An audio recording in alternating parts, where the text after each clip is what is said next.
Welcome back to DC Silver Age Storytime. And today's story comes from Adventure Comics number 305, published in February 1963. And the story is called The Secret of the Mystery Legionnaire, written by Jerry Siegel and art by John Fort. Marvel Lad is so courageous, Cosmic Boy. He's not afraid to battle all the monsters of that alien planet alone. He's brave, all right, yet I can't get over the feeling there's something in his past he wants to hide. So there is Marvel Lad. So we're still dealing with the death of Lightning Lad from the previous issue, and I guess there's some opportunists who see a spot open. But Cosmic Boy's like, yeah, we got a spot. Now that Lightning Lad is dead, so this prospective member is called Antenna Boy.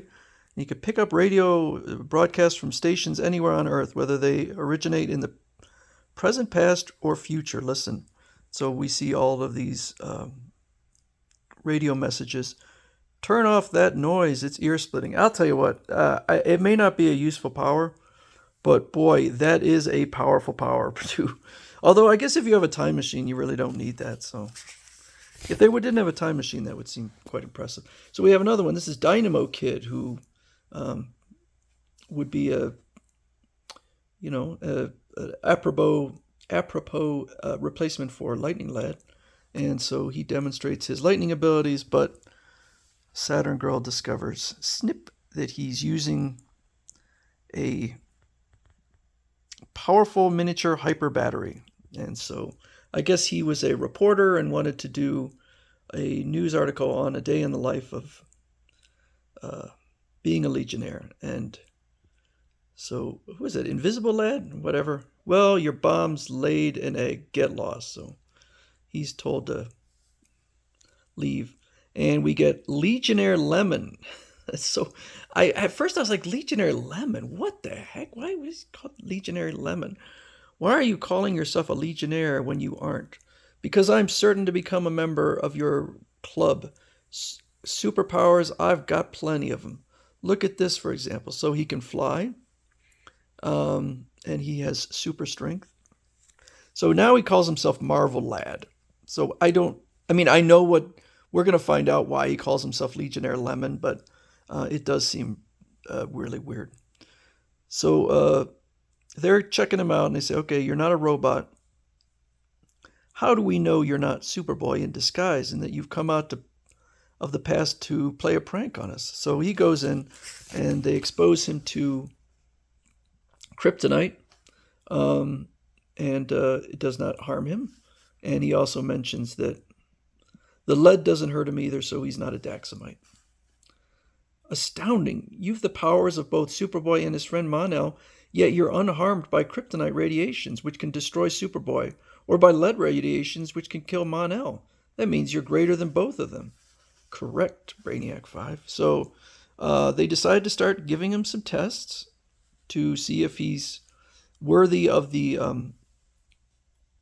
of membership. And the first thing they want him to do is create a brand new there are going to be 3 initiation tests. They want rare fluvium that they need for lead poisoning antidote experiments. I'll be back in a flash with the fluvium. So he's back and demonstrates that he has super speed. So the next initiation is they want him to stop a Sun Eater. And Sun Eaters have been around for a long time. This is, I assume, probably the first appearance of a Sun Eater. And he does look a lot different from what the future Sun Eaters would look like. So he goes out there, battles the Sun Eater, and takes him down. Haha, look at him go. Since I made things too hot for his taste, he's speeding off in search of a cooler sun. I doubt if he'll ever pester this solar system again. How'd I do? Great? So he does kind of mention that he's not particularly modest. Oh, well. They say it's not bragging if it's true. So the next one, they want him to defeat this was for the second test. I thought that was the third test. Okay, second test. He has to fly to a planet of weird monsters and make it safe for space pilots. So he does, and he goes there and wipes them all out. But Cosmic Boy says, it's against our code to destroy life, even monsters, so you're disqualified for having killed those creatures. Sorry, friend. And he laughs. Who did any killing? Not me, pal. So it turns out that all those monsters were just three-dimensional holograms that were there to hide a treasure from pirates. So he gets rid of those creatures, which apparently were not real creatures. Well, all you've got to do now is notify the space police about the pirate scheme so the police can recover the loot. Well, am I in? Almost. Now, this is funny because, I mean, Bouncing Boy just kind of got in because he caught one criminal. I don't know what Triplicate Girl did, but the tasks they are giving him are ridiculous. So this is the third one. He needs to create a new element that's never existed. So he combines gold, silver, and iron to create element 152, which is apparently lighter than air, or it is, I guess, anti-gravity. So, it's flying up into outer space. Superb. Well, you've passed all our initiation tests, Marvel Lad. We'll induct you into our club tomorrow. But how did you get your marvelous abilities? So his tasks certainly exceed any other member. Well, it turns out, he's gonna show them tomorrow. So he heads off. I'll tell you tomorrow. Bye. So he comes back. Sorry I'm late. I visited the planet Daxam longer than I intended. Daxam? By the great red spot of Jupiter. That's the home planet of someone who already belongs to the Legion. Marvel Lad, is it possible you're... Yep, it's Mon-El. I knew it all the time. Haha. His fictitious name, Lemon, is Mon-El spelled in an anagram. Get it? Yeah, that's kind of dumb.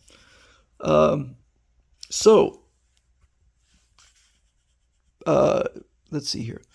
Brainiac 5, we go back in time a little bit. Until we test this serum, he's created a serum to permanently make him immune to lead. If you suffer no poisoning ill effects from exposure to lead for a full day, we'll know the serum's a success. Then we'll tell the others. Good idea. This way, we'll avoid raising false hopes among the others if the serum fails to cure you permanently. So they decide they're going to play with the rest of the Legion by pretending to be Marvel Lad. Just a joke. But the 24 hours are up, and he feels great. And it truly is a permanent fix for him. But he asks to go back into the Phantom Zone for just a little bit longer, just to tell the criminals in there to go to hell.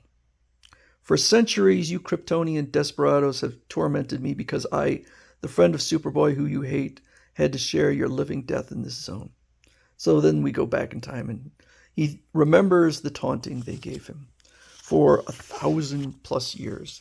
And then we also get a little bit of a flashback to what brought him to this situation in the first place, which was Superboy painting some lead stones green to give the impression that they were kryptonite because he did not believe that Mon-El was who he was presenting himself as. Although it was not Mon-El's fault. Nothing was.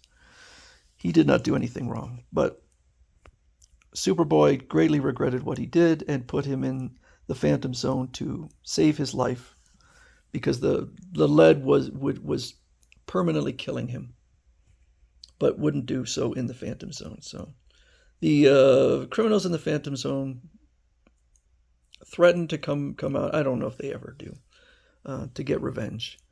I think this is Shrinking Violet. I can hardly believe you're back in the real world for good. After all the years you've suffered, 1,000+ years. I'm so glad your terrible experience finally has a happy ending. Only one thing spoils my happiness. The fact that heroic Lightning Lad isn't alive to rejoice with me. Somehow, somewhere, perhaps on my home world of Daxam, I'll find a means of restoring him to life again. In memory of Lightning Lad, the first Legionnaire to perish in action. So that is how Mon-El finally becomes an official member of the Legion of Superheroes.